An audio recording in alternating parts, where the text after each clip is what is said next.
Көктем келді күн ашып, тірлік біткен бір ашып, мерекесі аналар көңілдерге нұр шашып. Әпкелерім ақ тілек, қарындастар шат тілек, жеңгелерім жылы жүз, келіндерім бақ берек. Аналар әпке қарындас, жеңге келін қыздарым, мерекеңіз құтты болып, шаттыққа толып жүздерің.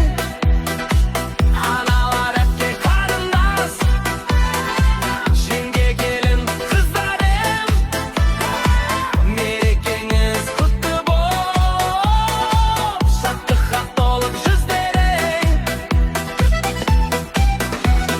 Сіздер барда әлем нұр, сіздер барда өмір гүл.